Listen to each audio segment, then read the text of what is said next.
Hi, David. It's the Zoom meeting. So I hope everyone's comfortable. We're going to take a few minutes. I'm going to briefly give you my background. In 1984, I started a company called Thorne Research. This is what it looks like.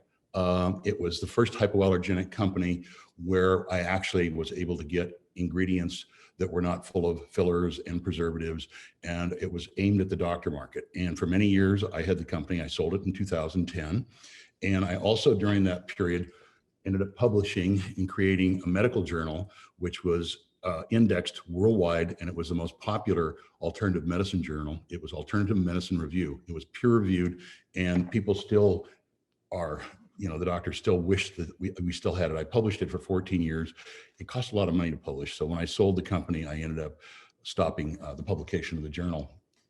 The other thing I did was also, we had the group of monographs. This was published by Alternative Medicine Review as well. And every single thing you can think of in nutrition is a reference monograph, which tells you about that, from calcium to vitamin C. And we'll talk a bit about curcumin because one of the products we have today is the tetrahydrocurcumin.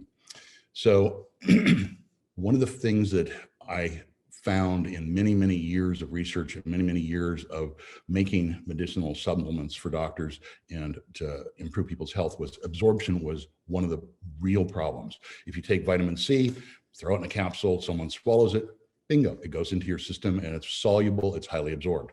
But a lot of the things that Mother Nature gives us are not well absorbed. They're not soluble. So you'll look at history and you'll see people, let's say in India, for years they've had yellow curry, and you'll have turmeric. It's a root. You cook with it and it has health benefits. They noticed over the years, for thousands of years, if you cooked or just stuck a little root between your cheek and your teeth, you would actually get anti-inflammatory benefits from it. So eventually scientists figured out the active portion of that was curcumin. But curcumin itself is not soluble and not well absorbed. So you had to take a whole lot of curcumin. It was the same with some of the other plant substances. Quercetin is a flavonoid.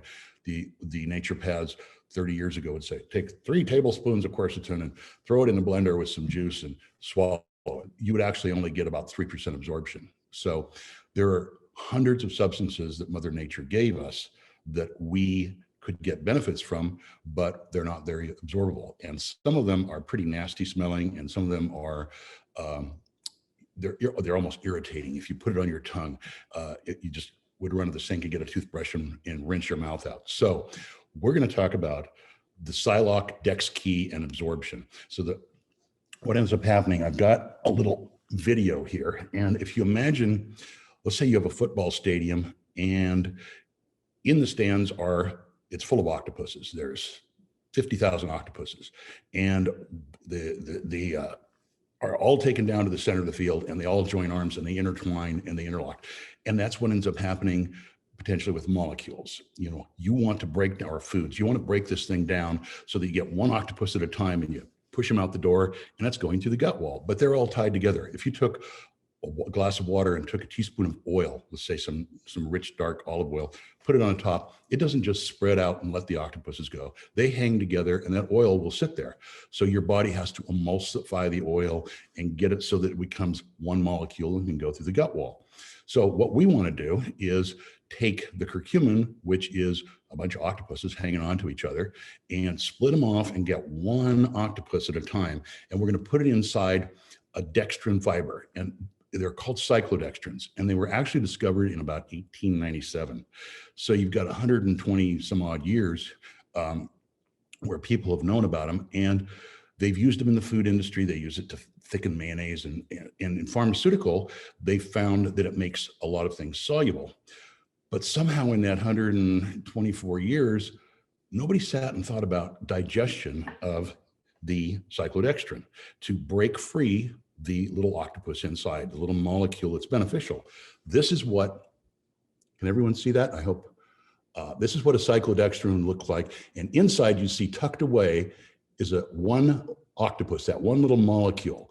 And right now we're going to consider that the cyclodextrin is, it's like not really a sugar. It is soluble, but it's interlocked fiber that is from dextrin, which is a sugar. So it really hangs together. And in the middle of this cavity, it's kind of like an ice cream cone that's cut off at the bottom. In the middle of that cavity, it wants to pull in things that are fat soluble, and it will pull those octopuses apart and put one in there. And then the outside of it, it is water soluble. And so it has an affinity for water. So it'll go right into solution. So now you can take something that wasn't soluble and you can put it in and make it soluble. And that way it can get through the gut wall. In the digestive process, you have to break down fats, you have to break down proteins, and you have to break down carbohydrates. So if you look at it, your body is taking the enzymes and the acid in your body and digesting food and trying to break it down to individual molecules to go through the gut wall. And some people's digestive systems don't work that well. And there are limits as to what you produce and where it's produced. So in the scientific journals, everyone always said, well, cyclodextrin can dissolve because amylase in the saliva will break it down. And if you took something like the butyric acid, which is in our Psylocke trap, what ends up happening if you had saliva in your mouth and you put a little bit of our butyric acid powder in there, where the butyric acid is inside the cyclodextrin, as the amylase, which is an enzyme, breaks it down, you're going to get the taste of butyric acid in your mouth, and you're going to run to the sink, and you're probably going to throw up because butyric acid is the most repulsive, reprehensible substance on the planet. Take my word. I'll go over that in a minute. So what ends up happening is you have to break down that dextrin fiber, that cyclodextrin.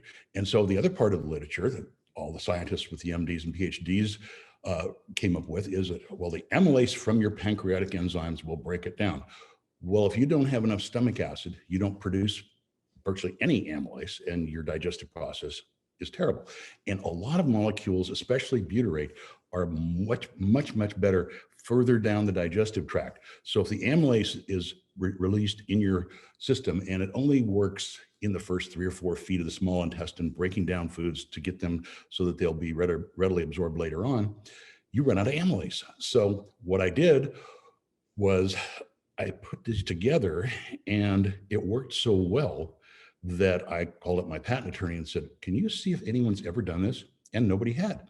So the patent, the main body of this first patent, has to do with delivery of almost anything that's insoluble or nasty tasting, but therapeutically beneficial. And what it does is it's already been approved in 39 countries. And it just says that if you take something in a cyclodextrin and put it in a dosage form and you add amylase, you're violating my patent. So that's where ACTIS comes in. And David and I work together, and you get the benefit of the patent. I think by middle of next year, it'll be approved worldwide. Let's go and do a quick demo. So on the table, we have a glass of water, and this is just plain old tap water. And we have some powder, which is pure curcumin. And as we talked about, solubility, and I want to do this because it's important for you to actually see, it's so much more beneficial to get an idea of what something looks like in reality. This is what curcumin looks like, the active part of turmeric, and you can stir it, and I can spend an hour doing this, and this stuff is not going to go into solution. So that's one. Now, in your body, what happens is the first people that produced curcumin, they made it and it got passed as a dietary supplement, but it's not very well absorbed. And the second part is your body has to take it, and then it has to do its own process to turn it into tetrahydrocurcumin, which is the active form, which gives you the anti-inflammatory properties. And I'll go through the properties real quickly from the medical journal. This is, again, water. This is pure tetrahydrocurcumin. And you'll notice this one, instead of being bright orange, it's kind of interesting. It's just a very faint yellowish color. And it, again, is not soluble. You can see this stuff will sit here for the rest of the year, and it's not soluble. You're not going to absorb it very well. So then we come to the soluble tetrahydrocurcumin, highly absorbable. This is where we've taken it and done our little molecular trap, and we have our water, and we put it in, and all we have to do is get a spoon and start stirring it. And if I stir it for about a minute, it'll be completely in the water. And also it has no taste. It's virtually tasteless, where tetrahydrocurcumin and curcumin have a very strong taste. This is just, there's a faint taste to it. So now you can absorb this. So you're going to get, it literally depends on the molecule. We did a study with a physician recently with our glutathione, and he compared it, the blood levels of glutathione, he compared it to a brand that is, the doctors use all the time, which is just pure glutathione. Ours is in the Czap trap. The blood levels for all the patients went up. Some of them actually doubled the amount of glutathione that got in their system, and the other companies didn't work at all. I mean, nobody had any result whatsoever.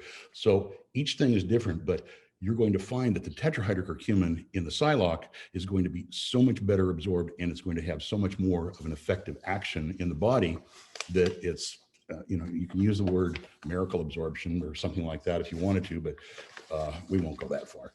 So this is the monograph for curcumin, and it is one that I published in the Alternative Medicine Review monograph book. And this had about 130 different substances, but you look at the benefits, these are all documented, the benefits of it. There's pharmacokinetics, it has liver protective benefits, anti-inflammatory effects, anti-carcinogenic effect, antimicrobial effect. It has cardiovascular effect, it's beneficial. It has, you know, all these different clinical indications that you can get that are going to be so much better because this is in the Czap. So let's move on to my favorite toy, which is the butyrate. So in 1984, and I just want to show you this, I met and I knew Torben Niesby, and he's passed away. He was at that time 70s. So he had devised a way to take butyric acid, which your gut produces, and he made a salt of it. So it would be a calcium magnesium salt. And it's 6 capsules, and there's a huge amount in here, and the smell is horrendous. You can, if you ever are exposed to pure butyric acid, you'll want to leave the room immediately. So Torben had it kind of as his own thing. And I said, well, can I buy some of this? Because it's so beneficial for patients. And he went, no, that's mine. And so I was a young and stupid. And I said, well, I can make that. So I went in the back, and we were at 986 Industrial Drive in Tukwila, Washington. When I started Thorne, it was 1,200 square feet. It was small. We had a little capsuling machine, and I did all this stuff. So I went back and I went, well, I'll get some butyric acid and some calcium carbonate, and I'll make my own. So I made a small amount, and within minutes, the smell of the butyrate had permeated the entire industrial complex. Everybody there was out in the parking lot going, what is that? It's horrible. So everybody had to open their windows. I had to dump it down the drain, and I couldn't pretend innocence because it was all coming from my facility. So that was my experience with butyric acid, and that was 1984. And the benefits of butyrate are absolutely stunning. And what happens is, just say you've got some bread and you've got fiber. Okay, and you're supposed to eat fiber. Fiber isn't just there so everything looks really cute when you have a bowel movement. So what fiber does is it provides, its main job is to provide 3 things: acetic acid, which is vinegar. Then it breaks down and it produces propionic acid, which we'll discuss, which can be toxic. It's not a very nice molecule at all. And then what I like to think of as one of the God molecules, butyric acid. Now, I'm not going to even open this because I can just smell it right now. If I came to your house and put 1 drop of butyric acid on your carpet, you would leave in 5 minutes and would not want to go in the house for 2 weeks. It is that nasty. So we had to solve the problem of delivery, and just making a salt, the calcium magnesium salt, it works if you take a whole bunch of it, but it also can be a little irritating, and people don't want to take 6 capsules 3 times a day.